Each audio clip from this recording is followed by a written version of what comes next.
Kathy and Tyrone Nichols, two men are out of jail after being arrested during Wednesday's raid on a Bartlett home, have been charged with theft of property. Scott Mattis has been on this story from the very beginning. He joins us live in Memphis with the very latest. What's going on with this investigation, Scott?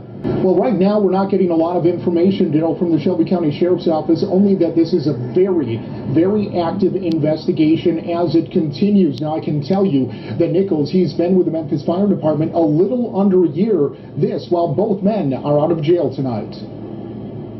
Thursday afternoon off Carlott Lane in Bartlett was a far cry from the controlled chaos Wednesday. Overnight, it was revealed as a result of Wednesday's raid, 2 men had been arrested, Colton Cathy and Tyrone Nichols. In all, 6 high-priced vehicles were seized and taken away by authorities.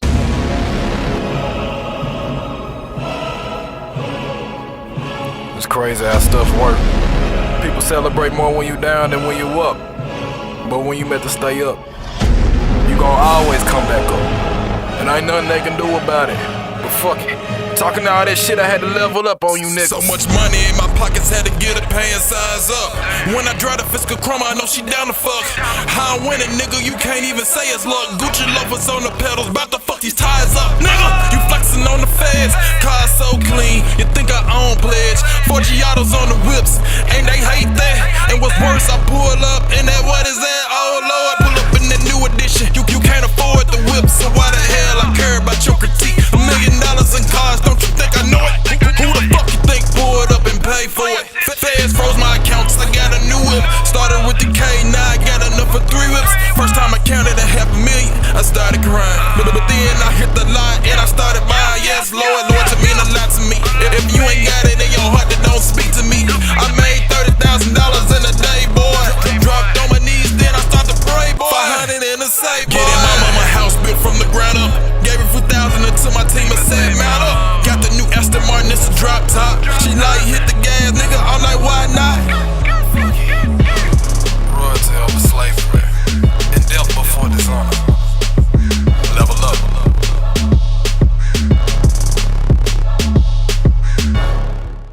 The first business I opened was a tattoo shop. I'm not gonna go into exactly everything set up that led up to everything, but I'm gonna give you the gist number-wise what it took, some setbacks with each business. The first one was a tattoo shop. I had to get an apprenticeship, a tattoo license, and a piercing license because I wanted to do both. And then after the apprenticeship, I got a location. Now, the second thing you have to do is make sure you get in with the health. Well, here in Tennessee, got to get in with the health department because they're over the tattooing. So after the tattooing apprenticeship and everything, I got the license and all that stuff through some obstacles. But after that, I got that. And then the next spot is, hey, I built enough clientele where I said I wanted to get a shop. Now, in the process before that, I was tattooing, I saved money. I was tattooing anytime I could, period. Piercing anytime I could, period. And then I saved enough money and I was like, hey, I'm ready to open up a storefront. I feel like I got this business, enough business to start. Now, after getting the health department, I had a hard health inspector. He made sure that I had to do every single thing. Like, I was 20. So I'm by far the youngest tattoo shop owner. And a lot of the older people was real hard on that, especially my race. It seems like, you know, the success at a younger age is like a spit in their face somehow. But I did everything. I'm not a complainer. If you're going to make it hard for me, that's fine. Whatever you tell me I have to do, I'm going to do it. So I did it. I got in the shop. First week, got robbed. That's how I got here. This guy right here only had $200 to my name. Took that. I literally stayed in the shop with a place to live, a house. And I eventually came up. Now, in the beginning, the money it took to do this was about $10,000. $10,000 was to get the construction because this guy wanted me to get sinks. Hey, you have to have a sink in every station. You know, supposedly. A lot of people slide, but this guy was hard. He wanted me to do everything to the T. So I had to get sinks, some stuff built. We painted myself. Me and my mom helped me paint, and a girl I talked to at the time helped me paint. So I saved a little bit of money there. It was all about $10,000 for all the construction and everything and getting some supplies. I had been building my supplies since before I even started. So that took all my money. And I was getting some, but I did it in the winter. Winter is a slow time for tattooing. All right, so I would say that first year, well, let's talk about the first few months. The first few months, I was doing it, and I'm always available. I don't care if nobody came in there for 4 days straight. I'm always there because if they come, I want to be there. I don't want, that one person that come in can spend $1,000 with you. And you could have not got nobody else that whole week, but just because you gave up, like, nobody ain't gonna come. It's a Sunday. All right, my strategy was that most tattoo shops close 2 days out the week. I was open every day, longer periods, more than 12 hours. I was always there. That was my strategy. After I noticed that I did that, I noticed a few other shops that was 2 days out the week closed somehow became open, but that was cool. All right, so time went by, 6 months. I probably made about 40,000 the first 6 months. And that was me being there grinding all the time. All right. And, some people say that's pretty good. That wasn't that good compared to a lot of stuff. But this was the beginning. That's what that was. All right. So after doing that, the first year of grinding it out, and when I first got it, 40,000 was more than I'd ever made. I first got it. I kept on going, and I hit 6 figures. Okay. It took me about a year and 2 months to hit it, because the first couple months of me tattooing was just barely making it. I went and got I made some cars, and I was just passing out cars at all the time. So it took about a year, I hit 6 figures, and that's when I, finally looked at my accounts. I'm like, dang, man, look, now that counts money, period. And I was like, man, I hit 6 figures. So I'm 20, 21 around this time. And that's when I hit that. Now, at this point, I'm looking for workers because I'm working literally all the time. I'm still young. I understand the working aspect, but I literally didn't have too much time because I'm always thinking. And I understand the time frame you take away from your business the steps back. So that's how a lot of people fuck up. As soon as they do good, they end up, taking off. And then later on, something dramatic happened and they end up losing their business. So I knew that at a young age. So I'm looking for workers. Couldn't find any workers, had to train workers as if I've been in the game for 10 years. Been tattooing for about 2 years now. Now, I was really exceptionally well at it, especially growing real fast because I practiced all the time. Did that, didn't work out for a period of time, finally got some workers. And while I did this, I understood that in order to hit past this threshold of 6 figures, which is scathing 6 figures, 100,000, right there, I realized that I had to make money without me always doing something. So the next step was getting the workers. I taught some workers, finally got taught some workers. I tried to get these opportunities to people because I had such high hopes. I'd be wanting them to do the similar things that I did. Stay down, keep grinding until you can finally, get to this spot. Most people don't do that, and that's something that I learned. But I taught some, and while I showed them how to do some stuff, it gave me more opportunity to try the next business venture, which for me was something that I had been familiar with in high school, was selling shoes and electronics. All right, first time I sold electronics, I was actually in the around the tattooing. This was like mid tattoo of the first year. So mid tattooing of the first year, I bought 4 computers. This was started it. Dude said he had a computer. I needed a computer for my tattoo shop. He had 4. So in my mind, I was like, man, I should buy all 4 and sell them. So I bought all 4 and sold them, but 3 of them broke in transition of shipping, and I took a real big loss. It was about $4,000. I took $4,000 loss. All right, now in this, I understood that if I didn't, ship the way I ship it or maybe put insurance on it, I wouldn't have taken a loss. So around this time, I started promoting on my social media heavily that I buy electronics, and people was coming to my tattoo shop to do so. So when it was coming to my tattoo shop to sell me electronics, I was buying it, selling it, taking little losses here and there and just learning. But one time somebody came there, and this was when an opportunity presented itself, came there with a bundle of some stuff. And this was the first time. So he had like a bundle of, I don't remember, it might've been iPhones or something like that. A bundle of iPhones. And the question became, who you gonna sell these to? Because you're gonna have to get some money back fast, because it was gonna drain all of my money saved to buy these phones. So I think it was like 15,000 worth. At that time, I only had 15,000 saved.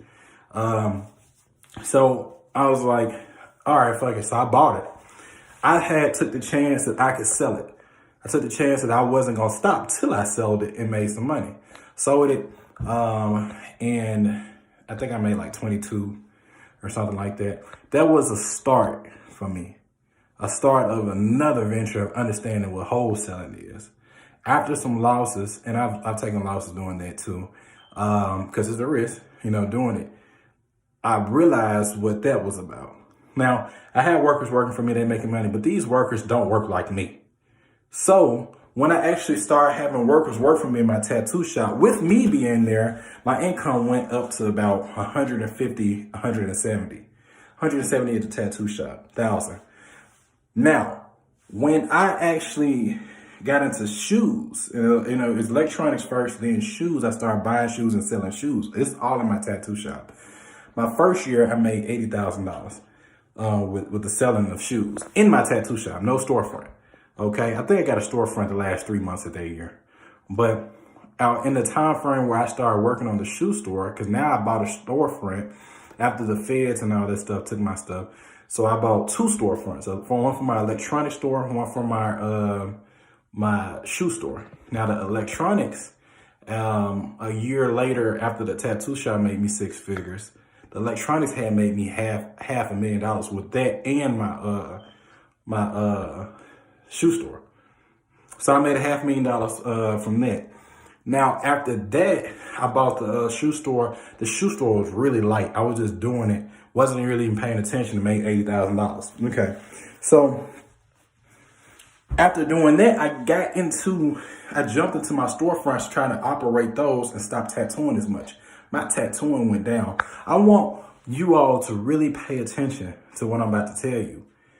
My tattooing went down. My tattooing went all the way down to like 70,000.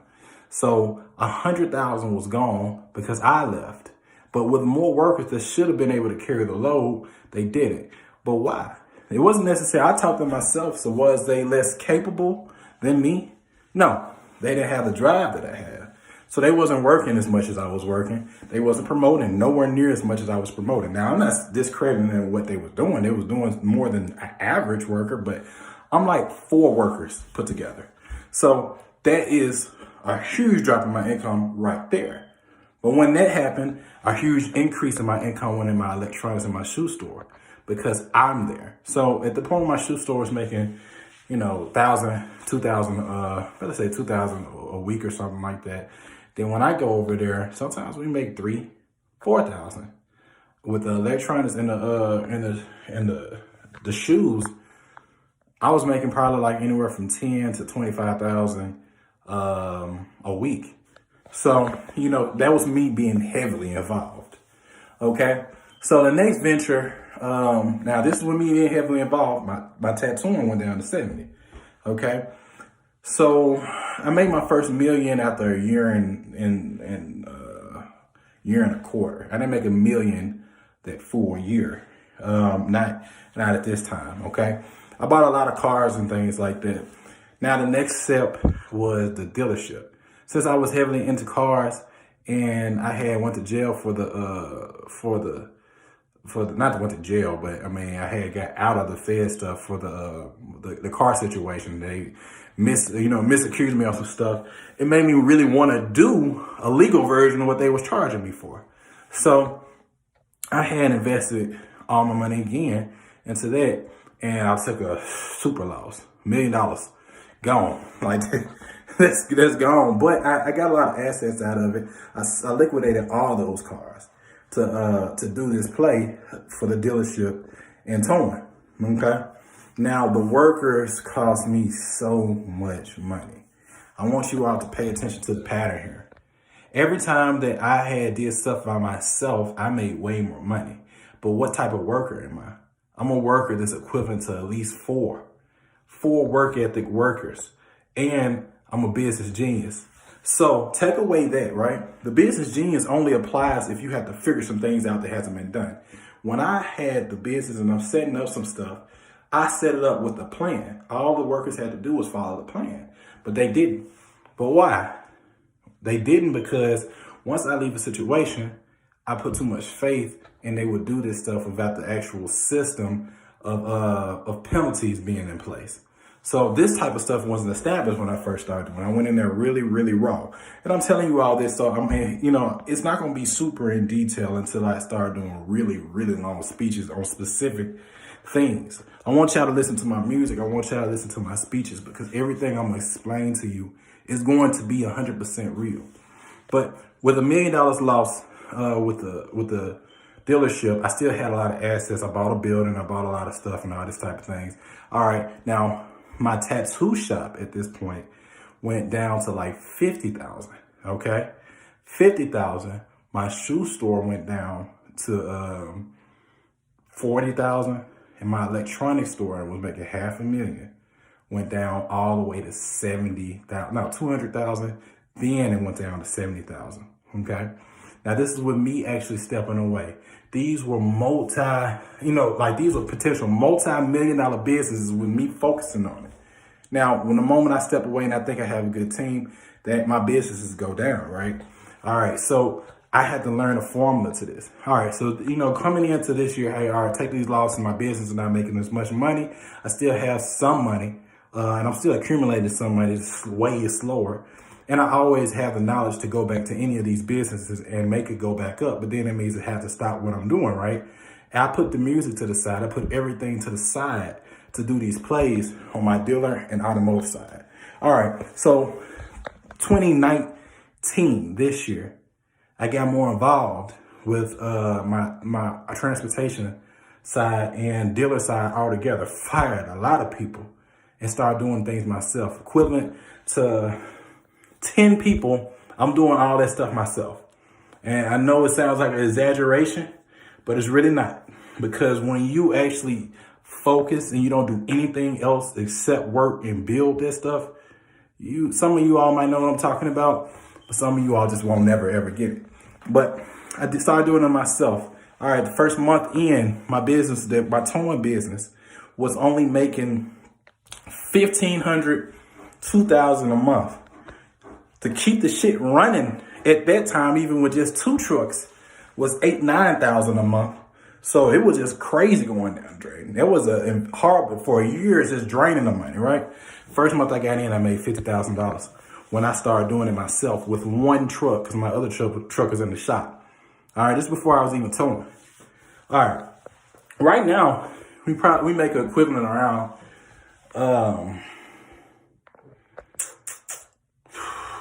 70,000 when you do it right. Now you might have some variables in there, but 70,000 is about what you're gonna get from the towing.